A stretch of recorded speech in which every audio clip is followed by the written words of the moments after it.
hanging out here on the final day of Motorsports 2022. So happy to be here. We haven't been in this building for this show since 2019, so everybody's real happy, including Peggy Gill. Her and her husband Lee are in their third year this year as owners and promoters of Evans Mills Raceway Park. I love that shot on the sign right next to it. That was done from a drone on race day. And if you haven't been up there, I got up there last year. Really good show. Modifieds, what do we have? Late models. Pro late models, INX Legends, Sport Compacts. Yep, we have skid plate races too, which were pretty cool. We do. We have special races. Opening night, May 7th, we're going to have the 350 Wing Supers coming up from Oswego in the SMAC Series race. We got small block supers. We've got the Empire Super Sprints returning Father's Day weekend. We've got Monster Trucks July 31st, which is always a crowd pleaser. Yeah. We have the return of the John Burr Classic the third week of September. Where the small block supers will return and the New York Super Stocks. And that's the final race of the year. That from the is. looks of it. Yep, that's our season finale. Yeah, Empire Super Sprints, I know is one that a lot of you guys are going to like. Of course, the Classic Asphalt Modifieds are there twice as well. How are things going as we enter year number 3? We're excited. Our first full season was 2019. We did a lot of growing, a lot of learning, a lot of decision making. And then unfortunately in 2020 we were shuttered. The only thing we were allowed to do was closed practices. So we really consider last year our second full season. And we've enjoyed increased car counts. We've enjoyed increased gate counts. The people really seem to be responding. We work really hard at promoting and getting our name out and getting our word out. So for instance, our Sportsman Modified class, we started with 12 cars in 2019, and this year we have 25 numbers on the books so far. So we're doing a lot of, we call it planting corn. Yeah. We go out of the area, we find good cars, we bring them back and sell them to local people that want to become interested in that particular class. And that is class. almost old school promoting right there, especially because you're surrounded by dirt tracks to some degree. We certainly are, yes. I hadn't been there in a while, I'll be honest with you guys. I went there last year. I think it was somewhere in August. It was a Saturday off. I was impressed with some of the changes that you made with the facility. Not just looks, but you had a bar and everything. It really looked like a whole different atmosphere. Thank you. We've had a lot of infrastructure improvements. For instance, during COVID, there was 749 gallons of paint. Wow. laid at the racetrack between the walls and the tower suites. We added a brand new bar, so we have a lounge area, we have live music, we have cold refreshments.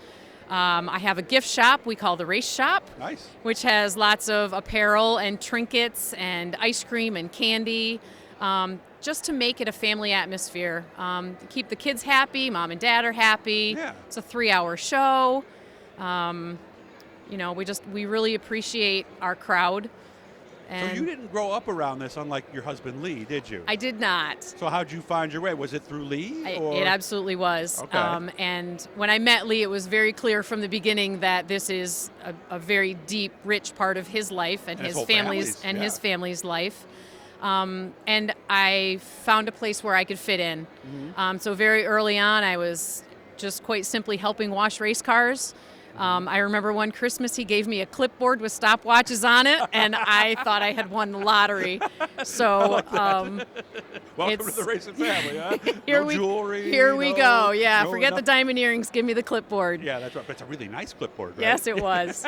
So, I just found a place where I could fit in, and all of a sudden the information that I was gathering became important and kind of legitimized my space. And along came the kids. And they helped wash race cars, and they learned how to run stopwatches. And in good time, they had their own cars. Nice. And it's a wonderful family atmosphere. And I think that any families that you talk to that are involved in racing will tell you the same thing. Yeah, it is America's true family sport. Let's be honest. We Everybody agree. Plays a role. It's not just watching your kid play soccer. That's right. You're involved. That's right. So on a race night, just from what I was able to gather from my one night with you guys, it looks like Lee handles the pit side and it looked like you handle the other side. Is that oversimplifying? Yep. Or? So we simply consider it the front of the house and the back of the house. And, there's a dividing line. Literally. The pit gate, yes, there is. And We rarely see too much of each other on a Saturday night. If I have something that I'm not quite sure how to handle, I'll give him a phone call or I'll run down to the pits. I typically put on somewhere between 8 and 10 miles wow, on really? a Saturday night.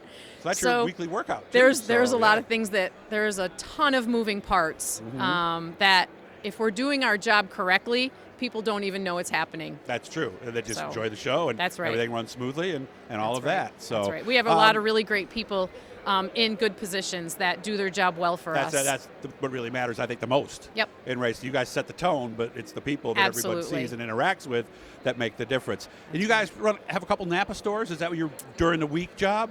We do. We have stores that go from Stamford, New York, all the way up into Champlain. Oh, that far? Yeah. Okay. So on any given day, I'm not even sure what county he's going to be in. What about you? What's your role? So I'm in the office most of the time. The racetrack is my primary responsibility. Okay. So you're almost the GM for the racetrack. Yep, right from inventories to staffing to solidifying sponsorship to working on schedules to ordering food, setting up trade shows. Yeah.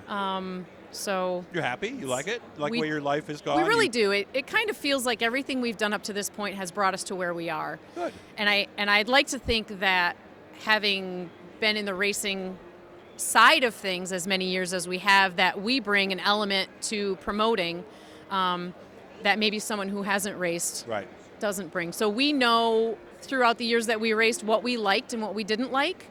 So those are some of the improvements that we've done are based on what we've seen over the years.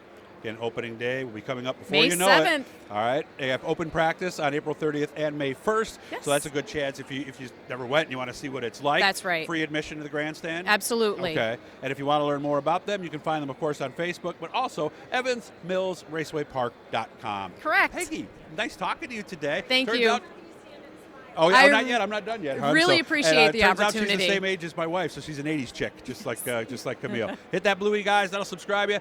Peggy, give Lee a hug for me, and I'll see you soon, okay? It's an honor. Thank you.